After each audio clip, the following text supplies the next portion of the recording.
خدا را ہمارے ذہن میں یہ تھا کہ عبادت کا مطلب نماز، یہ اگر تھا آج تک یا اب تک، تو اس کو آپ نکال لیں کہ عبادت کا مطلب صرف نماز نہیں ہے۔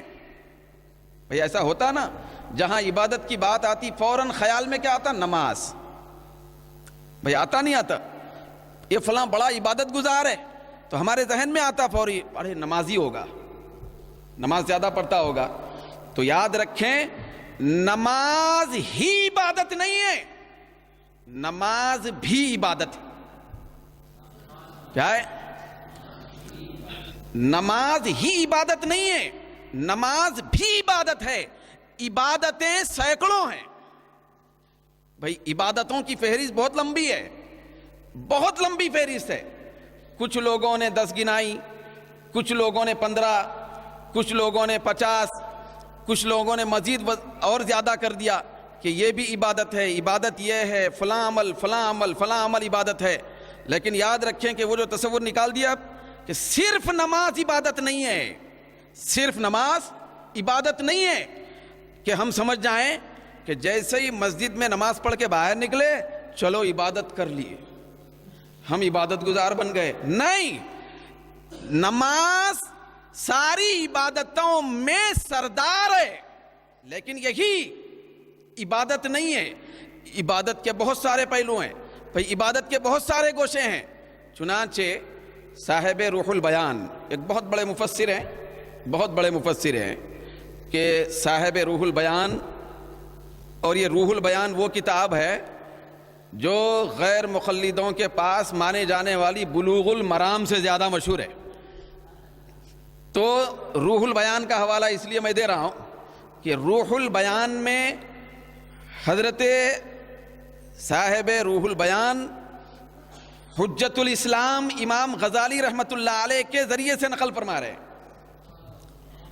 توجہ سے سنیں، وہ پہلے نکال دیا آپ کہ صرف نماز ہی عبادت ہے یا اور بھی عبادتیں ہیں؟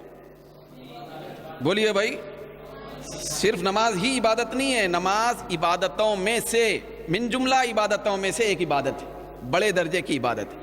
لیکن بہت ساری اور عبادتیں ہیں، ان کو مختصر کر کے حضرت امام غزالی رحمت اللہ تعالی علیہ 10 کی تعداد میں اس کا انتخاب فرمائے کہ عبادتیں بڑی بڑی، جن کے تحت میں بہت ساری عبادتیں آتی ہیں بھی، تو عبادتیں بڑی بڑی عبادتیں تقریباً 10 ہیں۔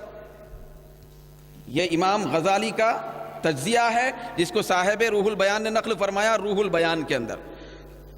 یاد رکھیں، روح البیان عربی جلد اول صفحہ نمبر 21، تو اس کے اندر صاحب روح البیان فرماتے ہیں حجت الاسلام کے حوالے سے کہ امل عبادات عشرتن، بھائی میں عربی عبارت بھی پڑھ رہا ہوں، صرف نمبر نہیں بول رہا ہوں بھائی، امل عبادات عشرتن، بھائی عبادتیں بڑی بڑی 10 ہیں۔ تو اس میں دیکھیے اب کیا کیا ہے۔ فالصلاۃ، پہلے نمبر پہ نماز ہے، والزکاۃ، دوسرے نمبر پہ زکوٰۃ ہے، والصوم اور روزہ، والحج اور حج، وقراءۃ القرآن اور قرآن کی تلاوت، وذکر اللہ فی کل حال، ہر حال میں اللہ کا ذکر، وطلب الحلال، حلال رزق کو طلب کرنا، یہ بھی عبادت۔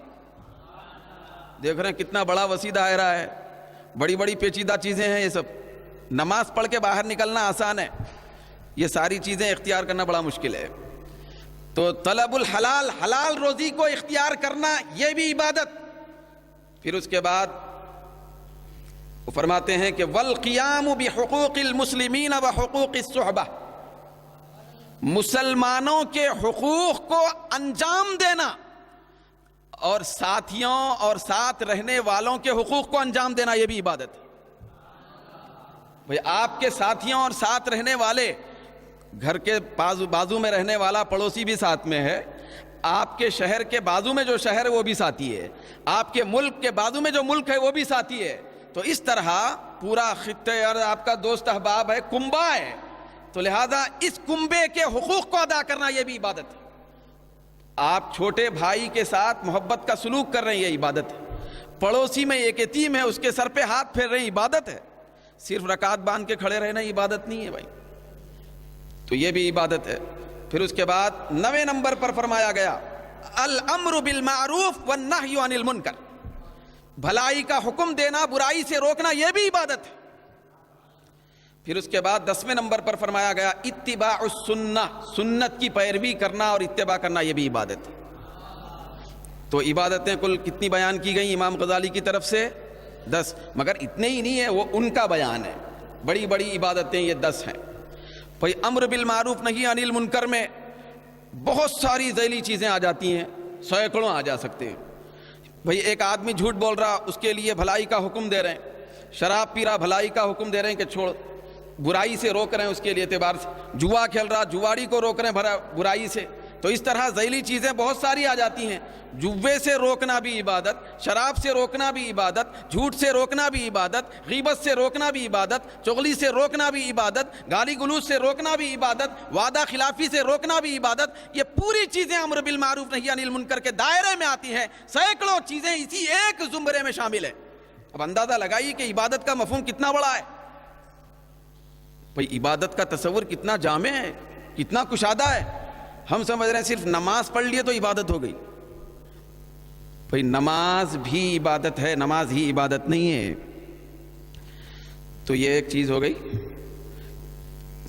اب صاحب روح البیان مزید فرماتے ہیں، کام کی باتیں ہیں اس میں۔ ہم لوگوں کو بعض وقت مزہ آتا ایسی باتوں پہ جو لطیفے کی شکل میں دلچسپ معلوم ہوتی۔ دوستو یہ عمل کی باتیں، یہ کردار کی باتیں، یہ فرائض کی باتیں، یہ ارکان کی باتیں، یہ بڑی دلچسپی سے ہم کو سننا ہے، پھر اس کو ذہن کے خانے میں اتار کر محفوظ رکھنا، اپنے عمل میں کی زندگی میں لانا ہے۔ اللہ تعالیٰ مجھے آپ کو سب کو توفیق عطا فرمائے۔ اب یہ عبادتیں تو ہیں، نماز بھی عبادت، زکوٰۃ بھی عبادت، حج بھی عبادت، سب ہے، مگر یہ عبادتیں تو بہت لوگ کر رہے ہیں۔ بھئی یا ایھا الناس اعبدوا ربکم، بھئی اے انسانوں تم تمہارے رب کی عبادت کرو۔ تو یہ عبادتیں کرنے والے بہت سارے لوگ ہیں، ہم کو یہ عبادتیں کرنے والے نظر آ رہے ہیں ہر جگہ۔ تو صاحب روح البیان نے مزید وضاحت کرتے ہوئے فرمایا، یہ بھی روح البیان جلد اول سیم صفحہ نمبر 21 پہ ہی ہے۔ تو وہ فرماتے ہیں فَمِنَ الْعِبَادَةِ الصَّلَاةُ بِلَا غَفْلَةٍ، نماز کیسی عبادت ہے؟ کب نماز عبادت بنتی؟ بعض نمازیں ایسی ہیں جو عبادت تو دور کی بات ہے جہنم میں جانے کا سبب بنتی ہے۔ بعض نمازیں ظاہری دوزخ کی طرف ڈھکیل کے لے جاتی ہیں کہ اللہ رب العزت نے قرآن مجید میں فرمایا فَوَيْلٌ لِّلْمُصَلِّينَ، کچھ نماز پڑھنے والوں کے لیے تباہی ہے۔ ارے نماز پڑھنے والوں کے لیے تباہی ہے؟ ارے بولنا تھا جوا کھیلنے والوں کے لیے تباہی ہے، شراب پینے والوں کے لیے تباہی ہے، سمجھ میں آتی تھی بات، لیکن اللہ رب العزت نے قرآن مجید میں فرمایا فَوَيْلٌ لِّلْمُصَلِّينَ، نماز پڑھنے والوں کے لیے تباہی ہے، ہلاکت ہے، دوزخ کے گڑھے میں جانے والے ہیں۔ کون؟ بھئی الذین ھم یراؤون، جو دکھاوے کے ساتھ نماز پڑھتے ہیں، جن کی نماز میں ریاکاری ہے، جن کی نماز میں خود پسندی ہے، جو نماز کے اندر سستی، کاہلی اور غفلت کا شکار ہوتے ہیں، جن کی نماز کے بعد وہ نمازی باہر نکل کے کہتا ہے کہ رات میں معلوم پورے تہجد پڑھا تھا۔ آج لوگوں کو گھمنڈ ہے عبادت پر، نماز پڑھنے پہ گھمنڈ بھی ہے لوگوں کو۔ یاد رکھنا، نماز جس نماز پہ گھمنڈ ہے تو ویسی نماز پڑھنا اور ایک آدمی بالکل نماز نہیں پڑھا، وہ دونوں برابر ہیں۔ بلکہ گھمنڈ والی نماز، جو نماز نہیں پڑھا سرے سے، تو اس کو نماز نہ پڑھنے کا عذاب ہوگا، لیکن یہ گھمنڈ والی جو نماز ہوگی اس کے کھاتے میں نماز سرے سے نہ پڑھنے کا بھی عذاب ہوگا، دوسرا گھمنڈ کا عذاب ہے۔ دو عذاب مول لے رہا۔ بعض لوگ محلوں میں، معاشرے میں دیکھیں گے، ارے ہم نماز پڑھنے والے، تم لوگ کیا کرنے والے؟ ہم لوگ نماز پڑھنے والے ہیں۔ تو بھائی کس کے اوپر احسان کر رہے ہیں؟ نماز پڑھنے والے پڑھو، نماز پڑھنے والے ہیں، کیا تجارت ہے نماز؟ بازاروں میں بولتے پھر رہے ہیں، چبوتروں پہ بول لیتے بیٹھ رہے ہیں، بھائی رات دن ادھر ادھر نماز پڑھنے والے ہیں، نماز پڑھنے والے ہیں. ارے بھائی پڑھو نماز. تم اپنی زبان سے بول رہے ہیں. نماز وہ نہیں ہوتی جو نماز پڑھنے والا اپنی زبان سے بولے کہ یہ نماز، میں نماز پڑھنے والا ہوں. نماز وہ ہوتی ہے کہ معبود خود بولے کہ یہ میرا نماز پڑھنے والا ہے. کیا ہے بھائی؟ اللہ فرما دے کہ یہ نماز پڑھنے والا ہے، اس کی نماز قبول ہے. تو دوستو نماز عبادت الگ ہے، عبادت پہ گھمنڈ الگ ہے. تو وہ عبادت نہیں ہو سکتی جس عبادت پہ گھمنڈ ہو. جس عبادت پہ گھمنڈ ہوتا ہے تو وہ عبادت شیطان کی عبادت سے ملی ہوئی ہوتی ہے. شیطان کے پاس عبادت تھی لیکن عبادت گئی کیسے، تباہ کیسے ہوا؟ اس لیے ہوا کہ عبادت کے ساتھ ساتھ تکبر اور گھمنڈ نے تباہ کر دیا. تو عبادت کرنا کمال نہیں ہے، عبادت کو بچانا کمال. بھائی عبادت کو بنانا کمال ہے. تو میں آگے عرض کروں گا کہ عبادت کرنے والے لوگ کیسے ہوتے ہیں، کیسے ہوتے ہیں. تو دوستو صاحب روح البیان نے فرمایا کہ فَمِنَ الْعِبَادَةِ الصَّلَاةُ بِلَا غَفْلَةٍ. نماز کیسی ہو؟ نماز غفلت کے بغیر. جس نماز کے اندر غفلت نہ ہو وہ نماز. بندہ غافل نہ ہو.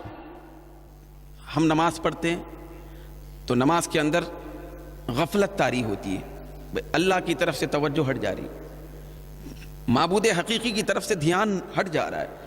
نماز شروع ہو رہی، کاروبار کا ذہن، پڑھنے کا ذہن، تجارت کا ذہن، ملازمت کا ذہن. تو یہ غفلت والی نماز ہے.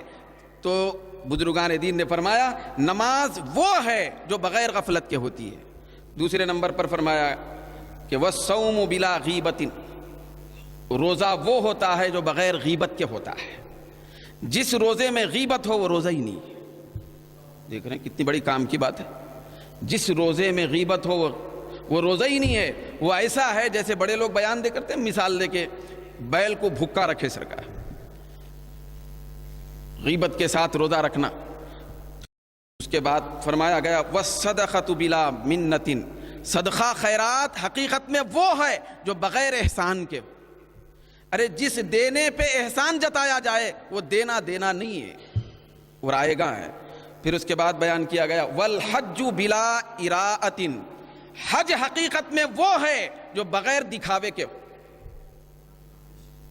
بھئی آج حج کی تعداد میں کوٹے میں اضافہ کرنے کے لیے بھی لوگ جا رہے ہوں.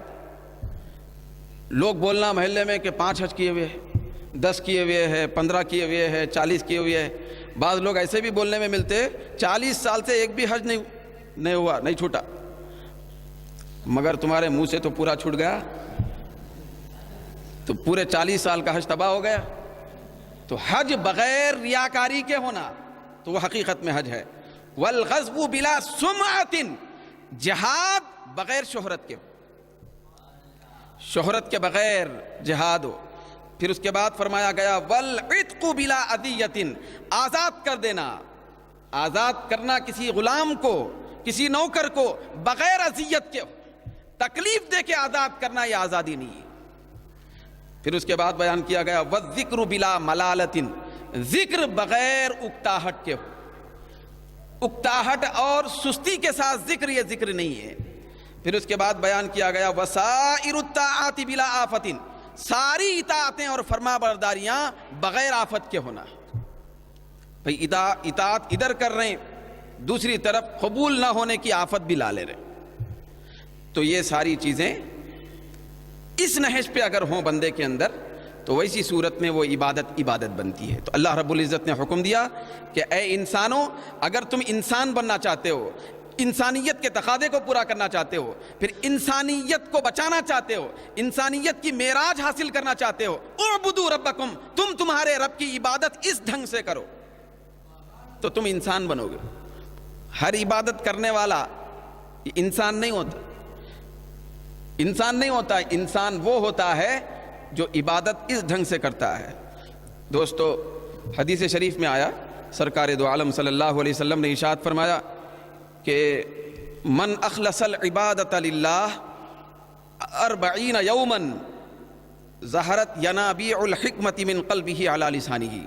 سرکار فرماتے ہیں کہ جو شخص خالص اللہ کے لیے 40 دن تک عبادت کرتا ہے.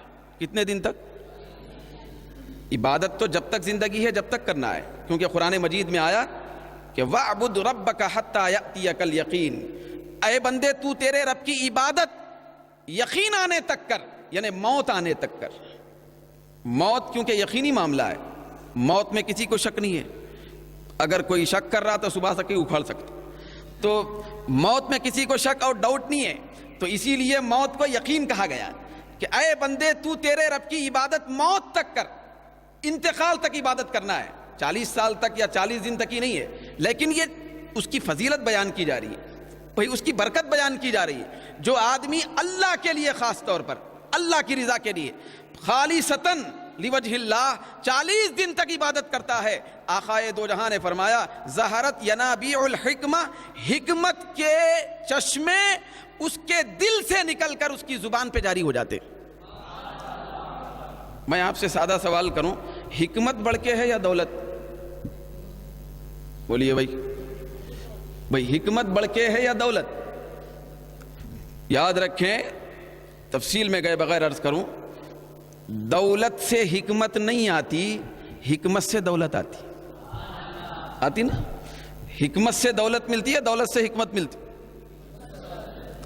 حکمت آدمی کے پاس ہے تو دولت خود بخود آتی، حکمت ہے تو دولت تو دور کی بات ہے، بادشاہت آ جاتی۔ تو حکمت بڑی ہے یا دولت؟